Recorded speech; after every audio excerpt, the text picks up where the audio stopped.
दोस्तों आलोक एकेडमी में आपका स्वागत है। दोस्तों आज हम आपको एक नया क्वेश्चन लेकर के आए हैं, जिसमें हम आपको बताएंगे कुल भाजकों की संख्या और कुल भाजकों का योगफल।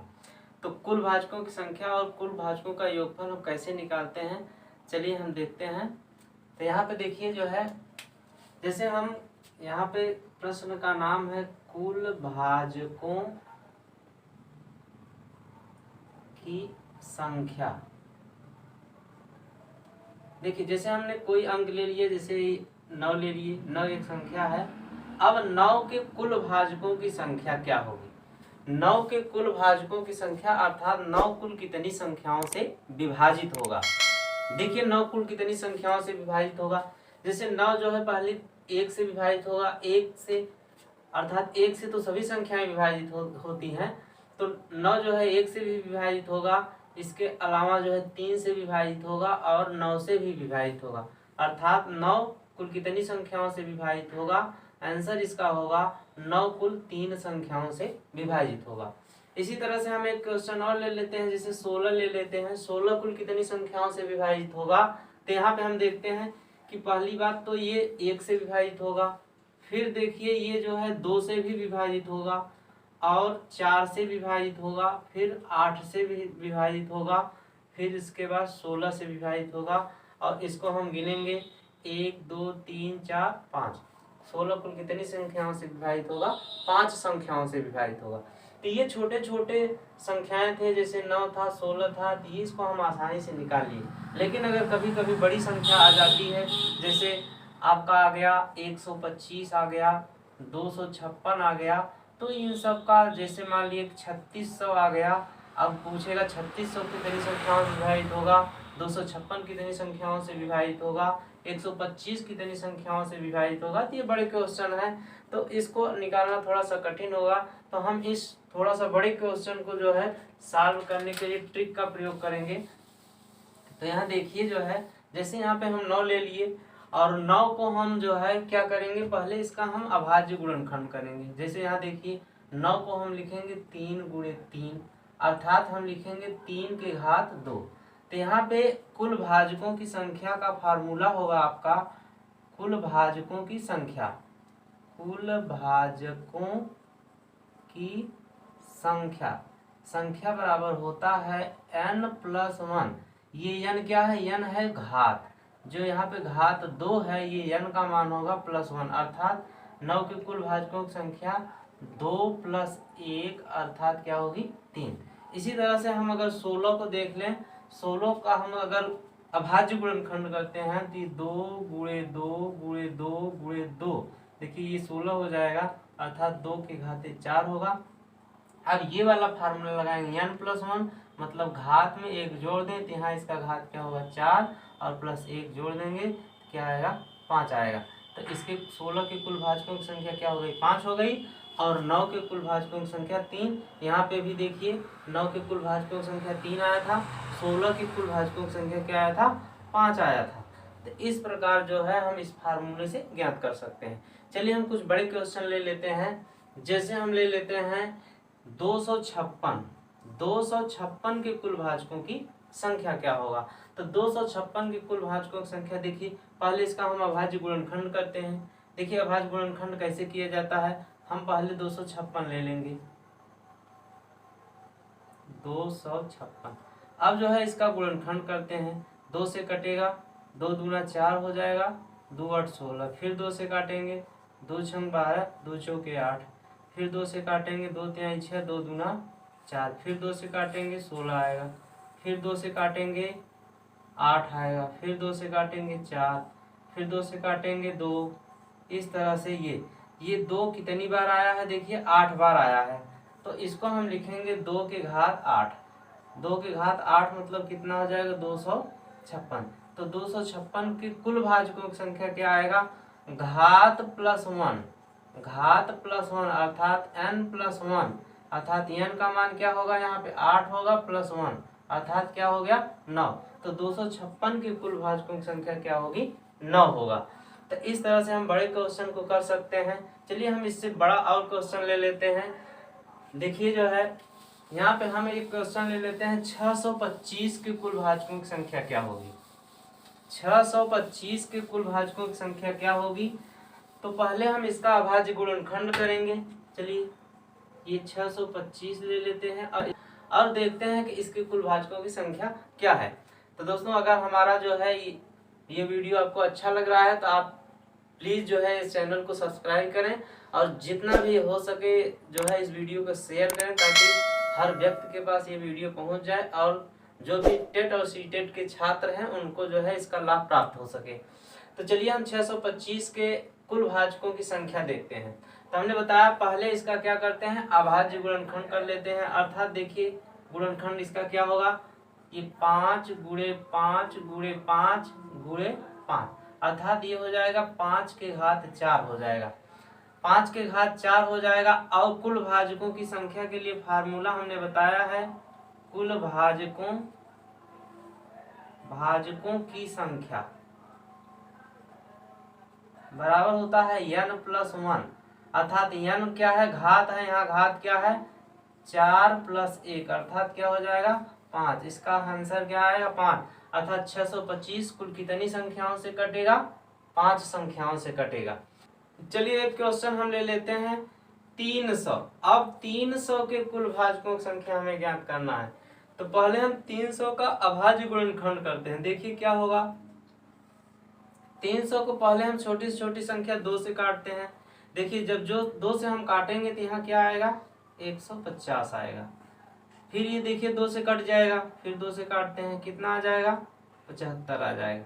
अब देखिए ये 3 से कटेगा कि नहीं, हाँ 3 से कट जाएगा, 3 से कट जाएगा क्योंकि इसका योगफल 3 से कट जाएगा, 7 5 12, 12 3 से कट जाएगा तो ये भी संख्या 3 से कट जाएगी, 3 से कटेगी, 3 दूना 6 और 3 बचे 15, 25 है। अब देखिए कितने से कटेगा, 5 से कटेगा, 5 बचे 25 और 5 × 5। देखिए 300 को हम लिख सकते हैं, क्या लिख सकते हैं 2 गुणे 2 गुणे 2, 2 गुणे 2 गुणे 3 गुणे 5 गुणे 5। यहाँ देखिए 2 के घात 2 हो जाएगा, 3 के घात 1 हो जाएगा, 5 के घात 2।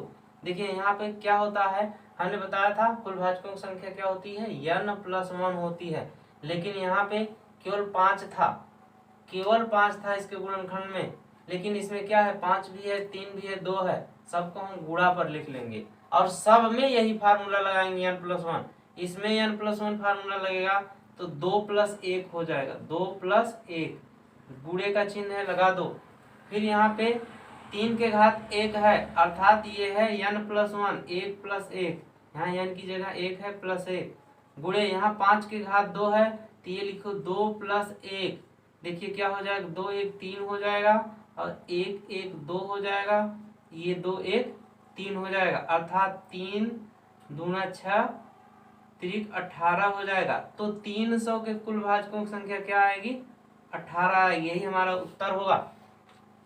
तो कहने का मतलब है दोस्तों कि इसमें जो है कोई भी क्वेश्चन हो, अगर अकेला अंक है तो अकेले कर दीजिए, अगर कई अंक हैं, कई अंकों से ये कट रहा है तो सभी अंकों को गुणा का चिन्ह लगाकर लिख लीजिए और यही फार्मूला सभी में लगा करके अंत में फिर उसे गुणा कर दीजिए, जो आता है वही आंसर, अर्थात 300 जो है कुल 18 संख्याओं से विभाजित होगा।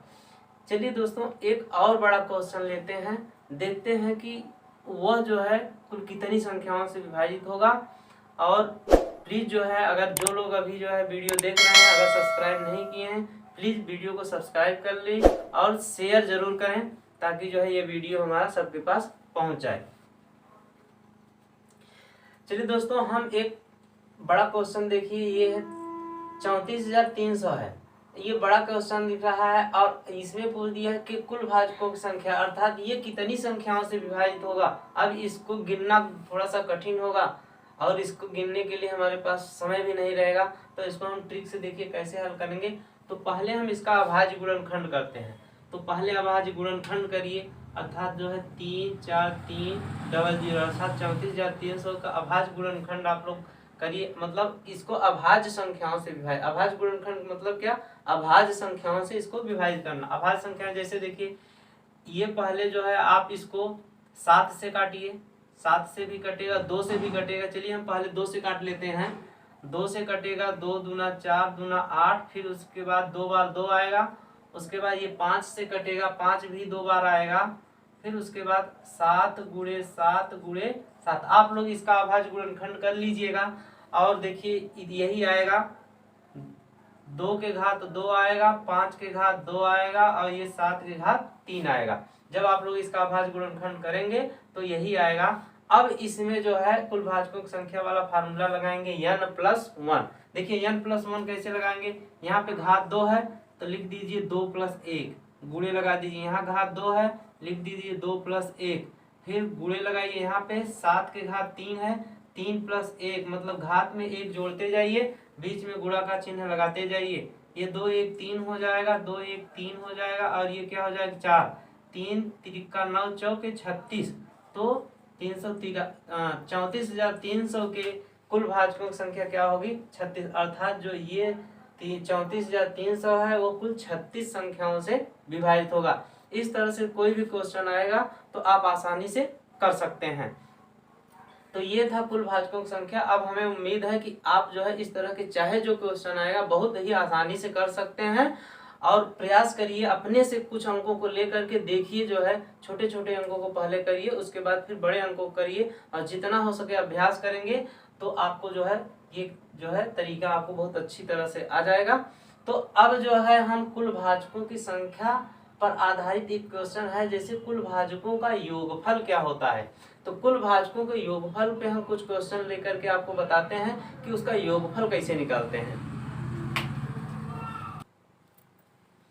चलिए हम देखते हैं कि कुल भाजकों का योगफल, जैसे किसी कोई अंक दे दिया, जैसे हम मान लेते हैं अभी जो इसके पहले हम अंक लिए थे 9 के कुल भाजकों का योगफल। 9 देखिए कुल कितनी संख्याओं से विभाजित होगा, कुल 3 संख्याओं से 1 से विभाजित होगा, 3 से विभाजित होगा और 9 से विभाजित होगा।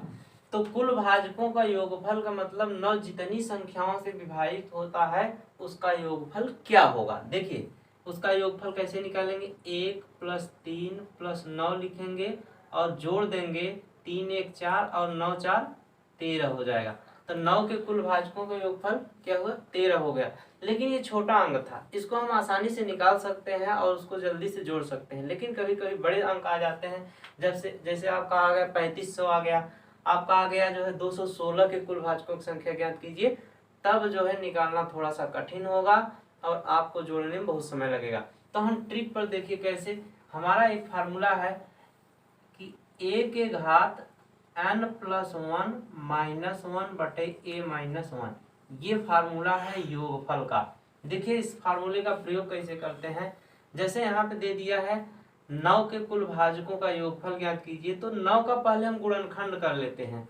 9 का गुणनखंड करिए, आएगा 3 × 3 अर्थात 3 के घात 2, मतलब इसको हम घात के रूप में पहले लिख लेंगे, उसके बाद इस फार्मूले का प्रयोग करेंगे। देखिए इसको हम कैसे फार्मूले में प्रयोग करते हैं, यहाँ ये आधार है ये घात है, तो आधार को हम मान लेंगे a है और घात को मान लेंगे हम n।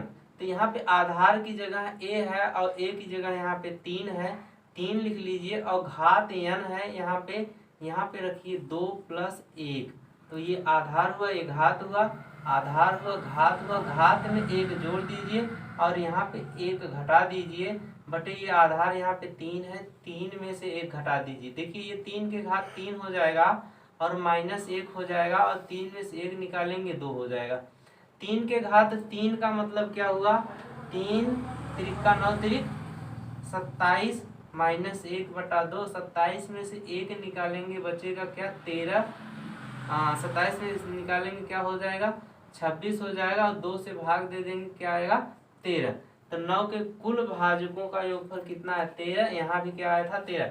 लेकिन देखिए इसमें ये थोड़ा सा कठिन दिख रहा है और ये थोड़ा सा सरल, क्योंकि ये छोटा अंक था इसलिए ये थोड़ा सा सरल है, लेकिन जब बड़े अंक आ जाएंगे तो आपको ये सरल दिखेगा और ये कठिन दिखेगा। देखिए एक बड़ा अंक हम ले लेते हैं, कोई भी एक बड़ा अंक ले लीजिए, जैसे हम 216 ले लेते हैं और देखते हैं कि उसके कुल भाजकों का योगफल कितना आता है।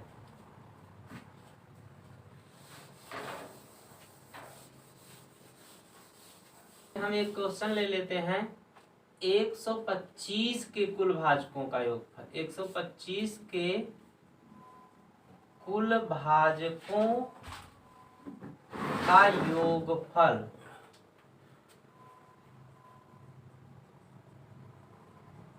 ज्ञात कीजिए। देखिए 125 के कुल भाजकों का योगफल, तो 125 को हम लिख सकते हैं 5 गुणे 5 गुणे 5 अर्थात 5 के घात 3। और हमारा फार्मूला क्या होता है, a के घात n+1 -1 बटा a - 1, यही होता है। अब देखिए ये 5 के घात 3 है, आधार है 5, घात है 3। इस फार्मूले को इसमें रखेंगे, आधार की जगह 5, घात की जगह 3 + 1 करेंगे, -1 करेंगे और -5 - 1 करेंगे। ये हो जाएगा 5 के घात 4 - 1 बटा 4 हो जाएगा। 5 के घात 4 करेंगे तो क्या आएगा, देखिए 5 के घात 4 तो क्या होगा, 5 के घात 4 मतलब 5 को 4 बार लिख करके गुणा करिए। 5 × 5 = 25, 5 × 125, 5 625 -1 है, -1 बटा 4 करिए अर्थात 624 बटा 4। और 624 को 4 से भाग दे देंगे, कितना आ जाएगा, 156 आ जाएगा। तो कहने का मतलब 125 के कुल भाजकों का योगफल कितना हो जाएगा, 156 हो जाएगा। मतलब 125 जितनी संख्याओं से कटेगा सबको अगर हम जोड़ेंगे तो उसका योगफल कितना आ जाएगा, 156 आएगा। चलिए एक क्वेश्चन और हम ले लेते हैं, जैसे ले लेते हैं 216 के कुल भाजकों का। यहाँ पे हम लिख देते हैं 216 के कुल भाजकों का योगफल ज्ञात कीजिए। तो 216 के कुल भाजकों का योगफल ज्ञात करने के लिए पहले हमें इसी का अभाज्य गुणनखंड करना होगा। चलिए इसका अभाज्य गुणनखंड हम लोग कर लेते हैं कि 216 का अभाज्य गुणनखंड में कौन कौन से अंक आएंगे। देखिए 2 से कटेगा, कितना आएगा, 108 आएगा। फिर जो है इसको हम 2 से काटते हैं तो 54 आएगा। फिर अभी ये 2 से कटेगा, देखिए 2 से कटेगा, ये आएगा। फिर ये देखिए 3 से कटेगा, ये आएगा। फिर 3 से कटेगा, एक बार और 3 से कटेगा, ये आएगा। अर्थात जो है 216 को हम लिख सकते हैं 2 × 2 × 2 3 × 3 × 3 अर्थात 2 के घात 3 और 3 के घात 3। देखिए इसको हम घात के रूप में लिख लिए हैं। अब इसमें हमें फार्मूला लगाना है कि योगफल क्या होगा। देखिए फार्मूला हमने बताया था यहाँ पे क्या, कि a के घात n+1 -1 बटे a - 1, यही फार्मूला। देखिए इसमें 2 बार लगे, एक बार इसमें लगेगा और एक बार इसमें लगेगा। जब 2 अंक आ जाए दोनों में लगा दीजिए। तो यहाँ देखिए इसमें लगेगा तो हो जाएगा 2 के घात 3 + 1 -1 बटे 2 - 1। यहाँ पे गुणे ले 3 के घात 3 + 1 -1 बटे 3 - 1। देखिए 2 के घात 4 हो जाएगा, 2 के घात 4 हो जाएगा -1 बटे 2 में से 1 निकालेंगे 1 बचेगा। गुणे यहाँ पे 3 के घात 4 हो जाएगा -1, 3 में से 1 निकालेंगे 2 बचेगा। 1 से संख्या में भाग देते हैं, कोई फर्क नहीं पड़ता है। तो 2 के घात 4 मतलब 16 और 16 में से 1 निकालेंगे, क्या बचेगा, 15। गुणे यहाँ होगा 3 के घात 4 मतलब 81 और 81 में से 1 निकालेंगे, क्या बचेगा, 80 बटा 2 हो जाएगा। और इसको हम काट देंगे तो क्या आएगा, 40 आएगा। तो यहाँ हो जाएगा 15 × 40। तो इसका गुणा हम करेंगे, कितना आएगा, 600 आएगा। अर्थात 216 के कुल भाजकों का योगफल कितना हो जाएगा, 600 होगा। कहने का मतलब 216 जितनी संख्याओं से कटेगा उन सभी को अगर हम जोड़ लेंगे तो कितना योगफल आएगा, 600 आएगा। तो 216 के कुल भाजकों का योगफल कितना आएगा, 600 आएगा। तो ये जो है सरल तरीका है, आप इस तरह से उसका योगफल ज्ञात करते हैं। चलिए हम एक क्वेश्चन और ले लेते हैं जो इससे भी बड़ा है और देखते हैं कि उसका योगफल क्या आएगा। तो चलिए दोस्तों हम एक क्वेश्चन और 3500 ले लेते हैं और इसके कुल भाजकों का योगफल ज्ञात करते हैं कि 3500 के कुल भाजकों का योगफल क्या आएगा। तो इसको ज्ञात करने के लिए पहले हम 3500 का अभाज्य गुणनखंड करते हैं, फिर उसको हम घात के रूप में लिख लेंगे। चलिए 3500 हम लिख लेते हैं और इसका जब हम अभाज्य गुणनखंड करेंगे तो आएगा 2 × 2 × 5 × 5 × 5 × 7, इतनी बार आएगा। और इनका जब गुणनफल योगफल ज्ञात करेंगे तो आएगा क्या 3500 आएगा। तो इसको हम घात के रूप में लिखेंगे तो 2 के घात 2, 5 के घात 3 और 7 के घात 1 आएगा। अब फार्मूला हम लगाएंगे a के घात n प्लस 1 माइनस 1 बटा a माइनस 1। देखिए यहाँ पे a आधार है, यहाँ पे आधार 2 है, घात में 1 जुड़ जाता है 2 प्लस 1 और यहाँ से 1 घट जाएगा बटे 2 माइनस 1 गुणे इसमें लगाएंगे। देखिए इसमें लगाएंगे तो क्या हो जाएगा 5 के घात 3 प्लस 1 माइनस 1 बटे 5 माइनस 1। फिर 7 में लगाते हैं 7 के घात 1 है प्लस 1 माइनस 1 बटा 7 माइनस 1। इस तरह से जो है हम सूत्र को लगा लेते हैं। अब इसको हम हल करते हैं। देखिए क्या आएगा तो 2 के घात 3 हो जाएगा और 2 के घात 3 मतलब क्या हो जाएगा 8। 8 में से 1 निकाल देंगे, 2 में से 1 निकालेंगे तो क्या होगा 1। देखिए 5 के घात 4 हो जाता है, 5 के घात 4 का मतलब क्या हो जाएगा 625 हो जाएगा। 5 के घात 4 मतलब 5 पचे 25, पंचे 125, पंचे 625। फिर माइनस 1 है, माइनस 1 लिखिए। अब 5 में से 1 निकालेंगे क्या होगा 4 होगा। ये देखिए 7 के घात 2, 7 के घात 2 मतलब 49 हो जाएगा माइनस 1 बटा 6। अब जो है 8 में से 1 निकालेंगे बचेगा 7, 7 बटा 1 हो जाएगा गुणे 625 में से 1 निकालेंगे 624 हो जाएगा बटा 4 हो जाएगा गुणे यहाँ 49 में से 1 निकालेंगे 48 हो जाएगा बटा 6 हो जाएगा। अब देखिए यहाँ पे 7 में 1 से भाग देंगे 7 हो जाएगा और 624 में 4 से भाग देंगे 4 1 का 4, 2 बचेगा 22, 4 पंचे 20 और 4 छंग 24 हो जाएगा। और इसको हम भाग देंगे कितना है 8 आएगा। इन सब का हम गुणा कर देते हैं। गुणा करने पर हमारा आएगा 8736 मतलब 8736। कितना आएगा 8736 आएगा। तो 3500 के कुल भाजकों का योगफल होगा 8736। तो इस तरह से हमारा 3500 के कुल भाजकों का योगफल आ गया। तो इस तरह से हम सभी संख्याओं के भाजकों का योगफल ज्ञात कर सकते हैं। एक छोटा सा क्वेश्चन और हम देख लेते हैं ताकि आपका जो भी क्वेश्चन आए इस टाइप का सभी डाउट क्लियर हो जाए। तो चलिए हम एक छोटा सा क्वेश्चन ले लेते हैं, फिर उसको जो है देखते हैं कैसे हल होगा। तो चलिए दोस्तों एक क्वेश्चन है 12 गुणे 25 गुणे 15 गुणे 7। देखिए इसके पहले जो क्वेश्चन आता था एक संख्या रहती थी और उसका हम गुणनखंड करते थे, लेकिन यहाँ पे कुल 4 संख्याएं हैं और गुणा के रूप में लिख दी गई हैं 12 गुणे 25 गुणे 15 गुणे 7। देखिए सभी का पूरा गुणनखंड नहीं हुआ है, लेकिन फिर भी कुछ न जो है इसके भाग अलग अलग कर दिए गए हैं और पूछ लेगा कि इसके गुणनफल के कुल भाजकों का योगफल ज्ञात कीजिए। तो गुणनफल के कुल भाजकों का योगफल मतलब इसका गुणा करेंगे, गुणा करने से कोई मतलब नहीं है। इसी को हम जो है खंड कर लेंगे और इसको घात के रूप में लिख लेंगे और फिर जो फार्मूला जो हम बताए हैं उसी को इस फार्मूले में रख करके ज्ञात कर लेंगे। देखिए यहाँ पे क्या होगा, जैसे देखिए 12 को हम क्या लिखेंगे 2 गुणे 2 गुणे 3। देखिए 2 दूना 4 तिहाई 12 का खंड हो गया। 25 को हम लिख लेंगे 5 गुणे 5 और 15 को लिख लेंगे 3 गुणे 5 और यहाँ पे 7 हो जाएगा।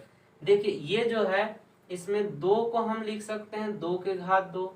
3 कितनी बार आया है 2 बार आया है, 3 के घात हम 2 लिख लेंगे। देखिए 5 कितनी बार आया है 3 बार आया है, तो 5 के घात हम 3 लिख लेंगे और क्या लिख लेंगे 7 लिख लेंगे। देखिए सब अंक हो गए, 2 हो गए, 3 हो गए, 5। देखिए कुल कितने अंक 1 2 3 4 5 6 7 8।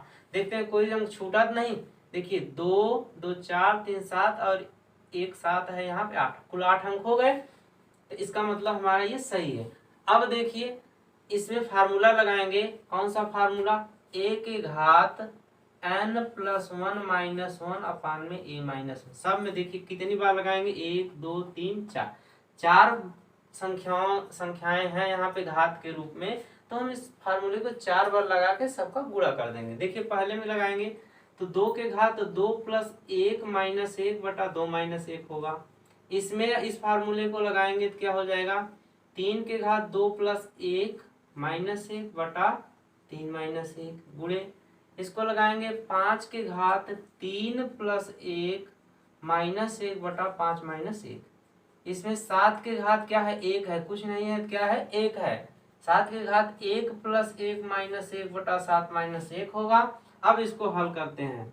2 के घात, ये 2 + 1 मतलब 2 के घात 3, 2 के घात 3 मतलब 8, 8 में से 1 निकालेंगे 7/2 में से 1 निकालेंगे 1 बचेगा। गुणे यहाँ पे 3 के घात 2 + 1 मतलब 3 के घात 3, और 3 के घात 3 मतलब क्या हो जाएगा, 27, और 27 में से 1 निकाल देंगे, हमारा क्या बचेगा, 26/3 में से 1 निकालेंगे बचेगा 2। चलिए आगे देखते हैं। 5 के घात 4, 5 के घात 4 मतलब 625, और 625 में से 1 निकालेंगे 624/5 में से 1 निकालेंगे 4 होगा। यहाँ पे गुणे 7 के घात 2 है, 1 + 1 मतलब 2, 7 के घात 2 मतलब 49, और 49 में से 1 निकालेंगे तो कितना बचेगा, 48 बचेगा। तो यहाँ हम लिखेंगे 48, और 7 में से 1 निकालेंगे तो बचेगा आपका 6 बचेगा। चलिए 7 में 1 से भाग देंगे 7 होगा, 26 में 2 से भाग देंगे 13 होगा, और यहाँ पे 625 को 4 से भाग देंगे कितना आएगा, 156 आएगा, और 48 को 6 से भाग देंगे तो कितना आएगा, 8 आएगा। अब इन सब का हम गुणनफल ज्ञात कर लेते हैं। जब देखिए गुणनफल आप ज्ञात करेंगे तो कितना आएगा, 1,13,568 आएगा। कितना आएगा, 1,13,568। तो इस तरह से इनके गुणनफल के कुल भाजकों का योगफल कितना आ जाएगा, 1,13,568 हो जाएगा। तो दोस्तों बड़ा क्वेश्चन रहेगा तो भी हम इसी फार्मूले से हल करेंगे, छोटा होगा तो भी हम हल करेंगे। तो इस तरह हम जितनी भी संख्याएं होंगी कुल भाजकों को ज्ञात कर लेंगे। तो इसी के साथ आज का हमारा वीडियो समाप्त होता है दोस्तों, धन्यवाद। और प्लीज़ जो है हमारे चैनल को सब्सक्राइब करिए, जितना हो सके शेयर करिए, लाइक करिए, कमेंट करिए, और ताकि जो है हम और अच्छे अच्छे वीडियो आपको दे सकें। धन्यवाद।